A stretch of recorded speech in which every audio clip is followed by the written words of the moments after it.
हमारी आज की कहानी है अम्मा का स्वाभिमान। आज अमर जब घर लौटा तो घर में हैरान कर देने वाली शांति थी। किसी अज्ञात आशंका के अंदेशे से अपने कमरे की तरफ बढ़ा तो उसे फोन पर बात करती अपनी पत्नी की हंसी सुनाई दी। उम्र भर के लिए अब पास ना फटकने देने का इंतजाम कर लिया है मैंने। गोद में सिर रखना तो दूर, अमर अब अपनी अम्मा का चेहरा तक देखने को तरस जाएगा। कुटिल हंसी के साथ धीमे स्वर में फोन पर बात करती हुई मंजू की कड़वाहट भरी बातों ने अमर को झकझोर कर रख दिया।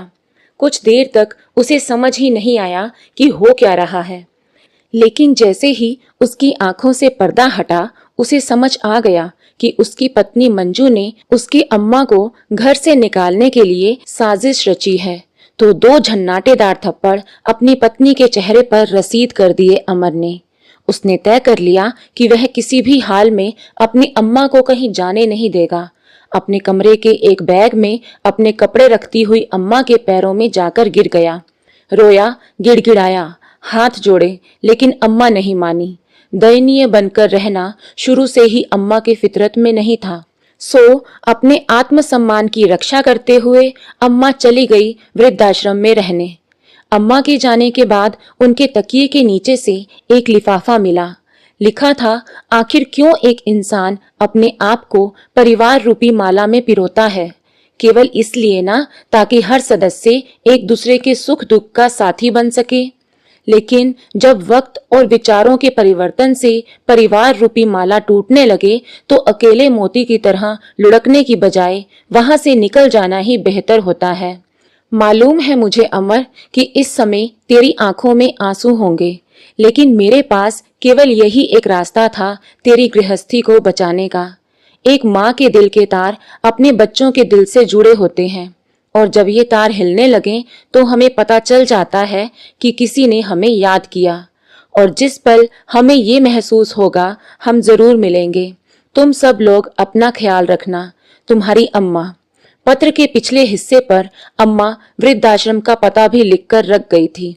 आशीर्वाद वृद्धाश्रम, बनारस। अमर 10 वर्ष का था जब उसके पिताजी को लकवा मार गया था। तब से वे व्हील चेयर पर ही थे। उसकी अम्मा ने माँ और बाप दोनों की जिम्मेदारियां कैसे संभाली, अमर ये देखकर दंग रह गया था। अपने बच्चों की पढ़ाई, उनका स्वास्थ्य, उनकी खुशी, माँ की दुनिया यहीं तक ही सिमट कर रह गई थी। जब अमर की नौकरी लगी तो माँ के चेहरे पर एक संतुष्टि भरी आभा दिखाई पड़ी, जैसे इसी दिन के लिए ही वो जी रही थी। मंजू एक गरीब परिवार की लड़की थी जिसकी अमर के साथ 5 साल पहले शादी हुई थी। लाखों रुपए दहेज के प्रस्ताव को लेकर कई संपन्न परिवारों से अमर के लिए रिश्ते आए थे, लेकिन अम्मा यही बात दोहराती थी कि गरीब घर की लड़की होगी तो रिश्तों को अहमियत देगी, घर का वातावरण सुखमय बनेगा, अच्छी पत्नी और सुघड़ बहू साबित होगी। अम्मा ने तो बहू को प्यार और अपनापन ही दिया। अपनी बहू में उनकी आत्मा बसती थी। उसे सजते संवरते देख अम्मा मुग्ध भाव से हिलोरे लेती थी। जब भी कोई मंजू की कमियां गिनवाता था तो झट से मोर्चा संभाल लेती थी और कहती, मेरी दीपा को क्या आता था, पर धीरे धीरे जिम्मेदारियों के बोझ तले सब कुछ सीख लिया उसने। शादी के 1 वर्ष बीतने के बाद अमर एक बेटे का पिता भी बन गया। अम्मा का चेहरा खुशी से दमक उठा।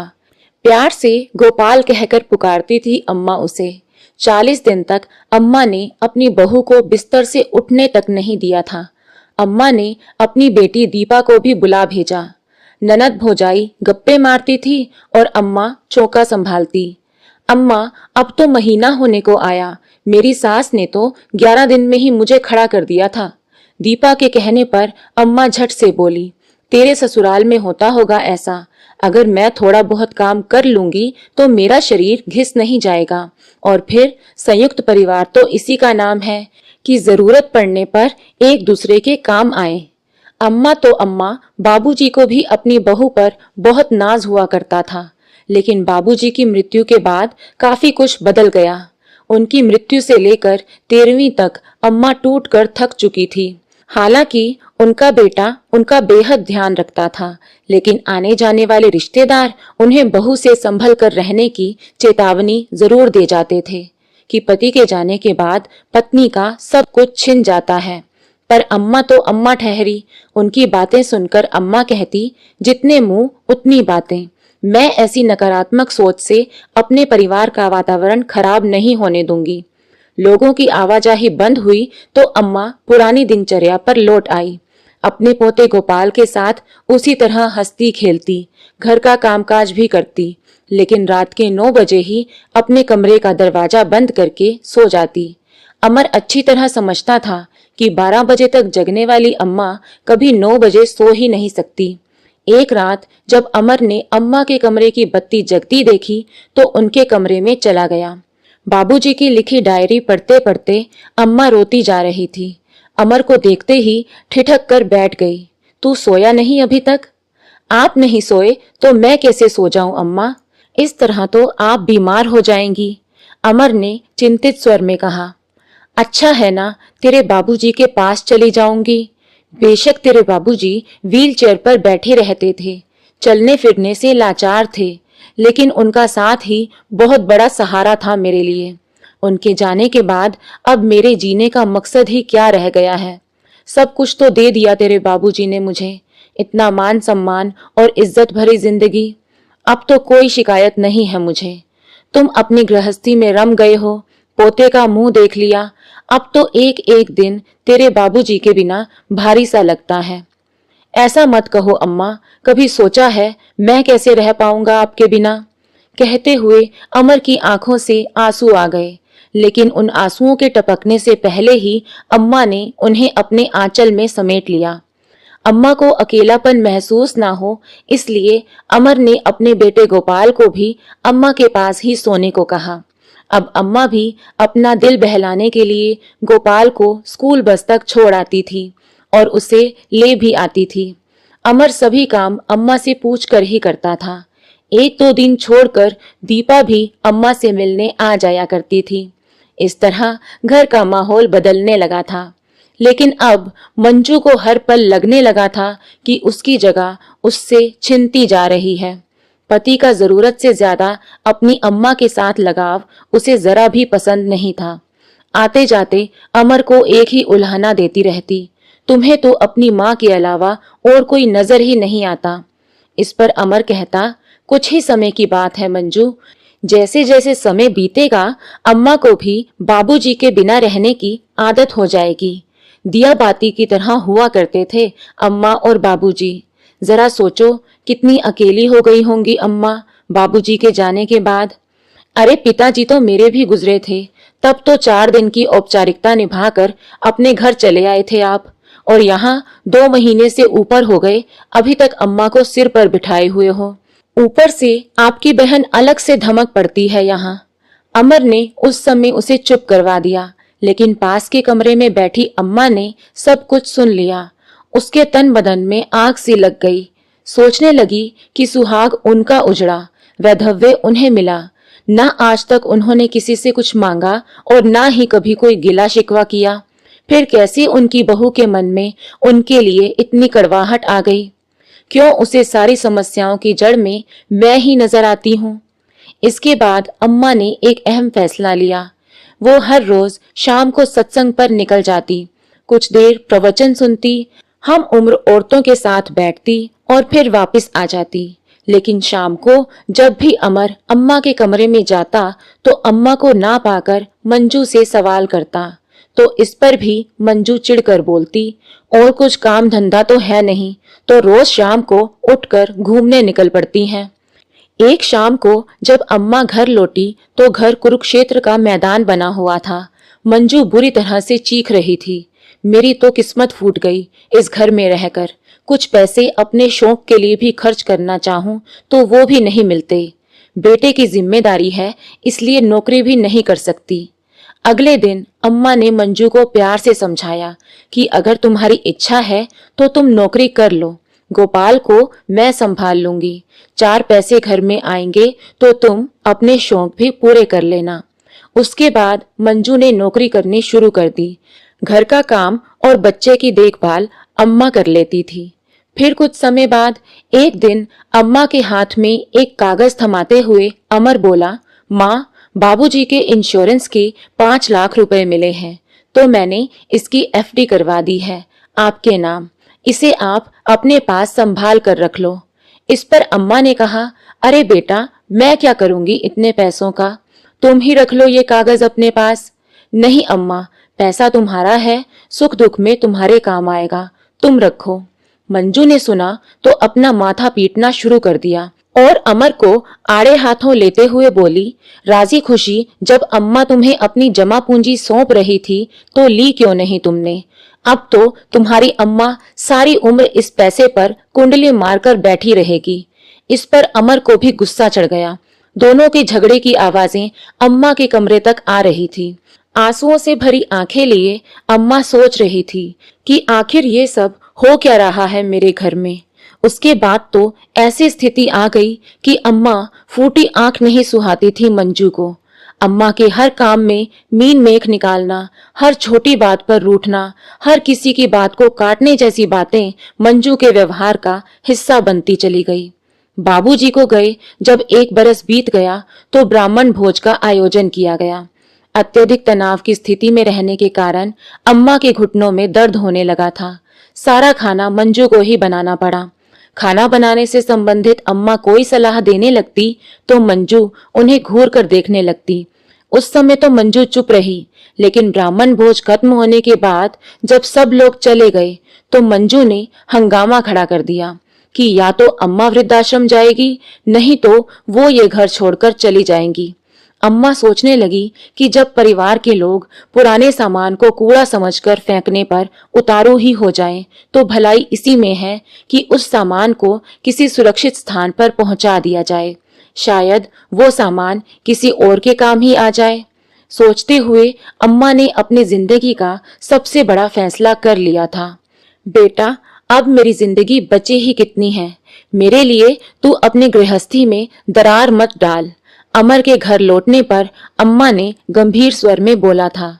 अमर को भावुक होते देखकर कहीं पुत्र प्रेम की बेड़ियां अम्मा को रोक न लें, सोचते हुए मंजू तीखे स्वर में बोली, जाना तो अम्मा सभी को है, और रही दरार की बात तो वो तो कब से पड़ चुकी है। अब कहीं दरार खाई में ना बदल जाए, ये सोच लीजिए। अपने बेटे की गृहस्थी सही सलामत चाहती हैं तो चली जाइए वृद्धाश्रम। आए दिन अम्मा पर तिरस्कार की बौछार करती हुई मंजू बस इसी इंतजार में बैठी थी कि कब अम्मा घर छोड़े और उसे संपूर्ण सफलता हासिल हो। आज अम्मा के जाने के बाद अमर अपनी माँ के लिखे हुए पत्र को पढ़कर फूट फूट कर रोने लगा। धीरे धीरे 1 साल बीत गया, लेकिन आज भी अमर रोज अपनी माँ के पत्र को पढ़कर उसे सीने से लगाया करता था। हमेशा पत्र में उसे ढेर सारा वात्सल्य समेटे झुर्रियों भरा चेहरा लिए वो माँ नजर आती थी, जिसने हमेशा उसे प्यार ही दिया, जिसने 9 महीने उसे अपनी कोख में रखा, अपने रक्त मांस से सींचा, आंचल की छांव दी। पत्र पढ़ते हुए अक्सर उसके आंसू पत्र पर गिर जाते थे। अब तो पत्र पर लिखे बहुत से शब्द भी उन आंसुओं से धुंधले पड़ गए थे। एक दिन सुबह अमर अम्मा का पत्र खोले बैठा था। पत्र पढ़कर अमर के मन में विचारों की बाढ़ सी आ गई।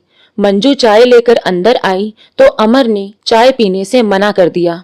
अमर की आवाज के भारीपन से ही मंजू ने अंदाजा लगा लिया था कि अम्मा के लिए अमर की दबी ढकी भावनाएं फिर से जागृत हो उठी हैं।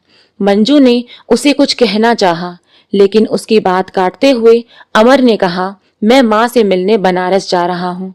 अम्मा के प्यार का खिंचाव इतना था कि मंजू आवाज लगाती रह गई, लेकिन अमर तेजी से घर से बाहर निकल गया।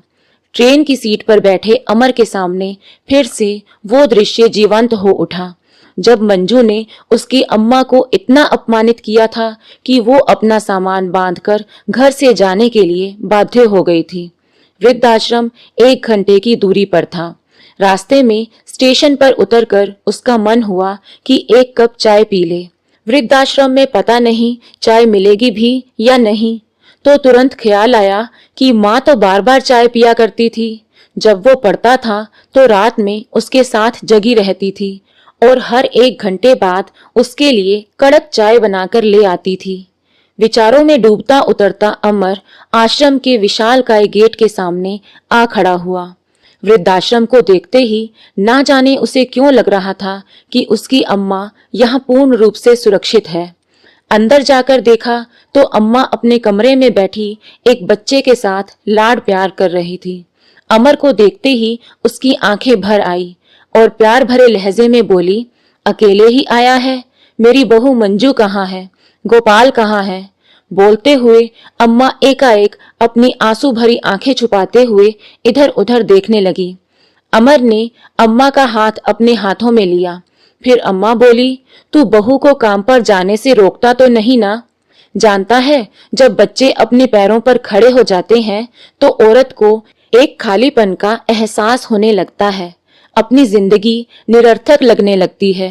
कहते कहते अम्मा रुआंसी सी हो गई और अपने भीतर के दर्द को छुपाने के लिए एक हल्की सी मुस्कान अम्मा के चेहरे पर आ गई। और फिर बेटे का ध्यान उसके आंसुओं की तरफ ना जाए, ये कोशिश करते हुए अम्मा तुरंत बोली, अच्छा क्या खाएगा बता, मठरी, पेड़ा या लड्डू? अम्मा पीछे मुड़कर अलमारी में से डिब्बे निकालने लगी। अम्मा, तुम्हें ये सब कौन लाकर देता है? अमर ने उत्सुकतावश पूछा तो अम्मा बोली, चौकीदार को 20-50 रुपए देकर मंगा लेती हूँ। वृद्धाश्रम के पीछे ही अनाथ आश्रम बना हुआ है। गोपाल जैसे कई बच्चे मिलने के लिए आते रहते हैं तो कुछ भी मांगने लगते हैं। सच बताऊं, उन्हें खिलाती हूँ तो ऐसा लगता है जैसे मैं गोपाल को खिला रही हूँ। कहते हुए अम्मा ने लड्डू उसकी तरफ बढ़ाए। अम्मा की बातें सुनकर अमर की आंखों से आंसू टपकने लगे। सोचने लगा, उसने माँ को यहाँ आने क्यों दिया?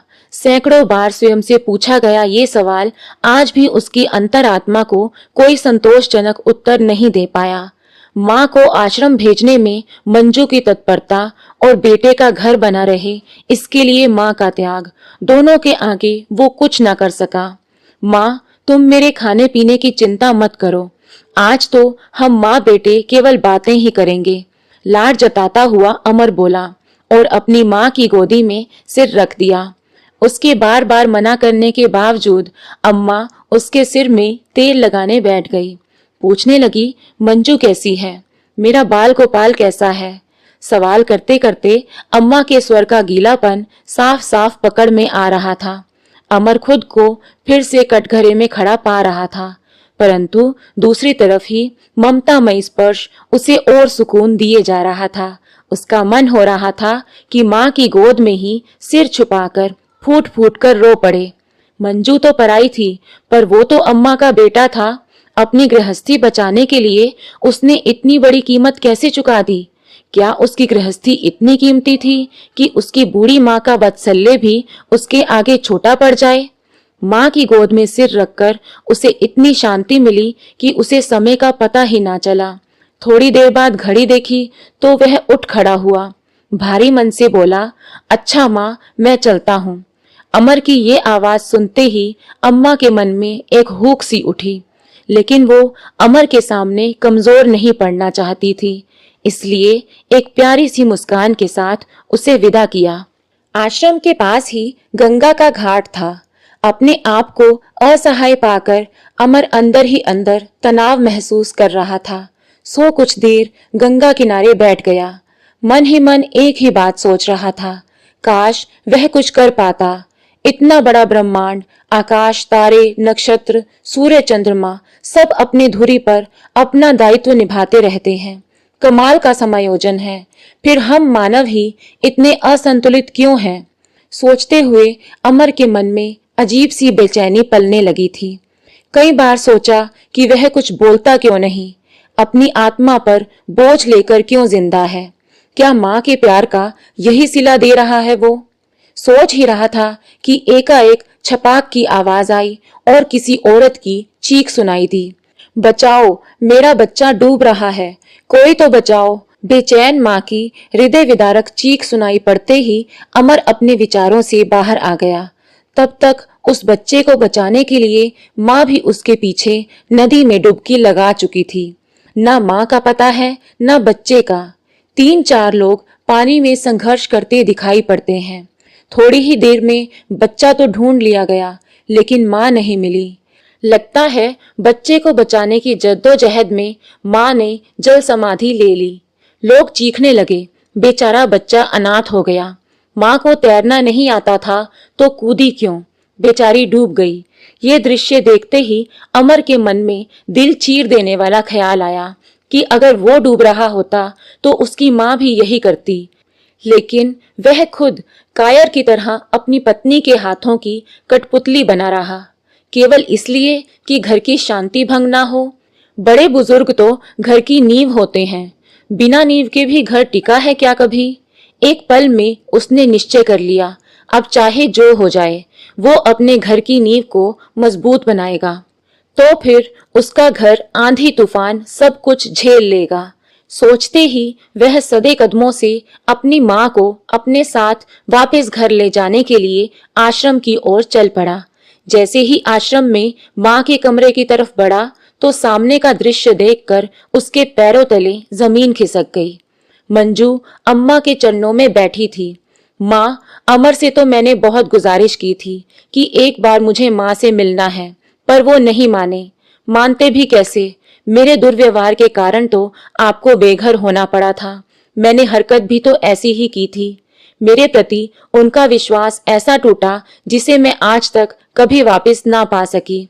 सच बताऊं तो अम्मा, मेरा वो दुर्व्यवहार आज मुझे ऐसे मुकाम पर ले आया है जहां रुपया पैसा और आरामदायक जिंदगी होते हुए भी घर खाली है। आपके होते हुए मैं निश्चिंत होकर स्कूल जाती थी, लौटती थी तो सब पका पकाया मिलता था।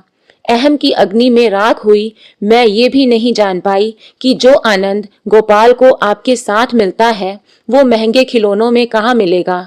अमर के घर से निकलने के बाद मेरे मन में प्रश्न उठा कि क्या स्नेह की आंच से माँ के मन की ठोस हुई कोमल भावनाओं को पिघलाया नहीं जा सकता। आज मैं अपने आप को रोक नहीं पाई अम्मा। अपने सामने अपराधिनी बनी मंजू की बातों की सच्चाई जानते हुए अम्मा की आंखों से भी आंसुओं की अविरल धारा बह निकली। उधर अमर उन दोनों के बीच हुई बातें सुनकर फूट फूट कर रो पड़ा। अमर, तू वापस आ गया? अपने आंसू पोंछते हुए अम्मा बोली। अम्मा, मैं आज आपको लिए बिना नहीं जाऊंगा। चलो मंजू, अम्मा का सामान पैक करो। अमर ने कहा तो अम्मा ने दोनों को गले से लगा लिया। ये नजारा देखते हुए वृद्धाश्रम के बाकी लोगों की आंखों में भी आंसू आ गए और अचानक से पूरा आश्रम तालियों से गूंज उठा। दोस्तों, आपको ये कहानी कैसी लगी? लाइक और कमेंट करके जरूर बताएं और चैनल को सब्सक्राइब करना ना भूलें।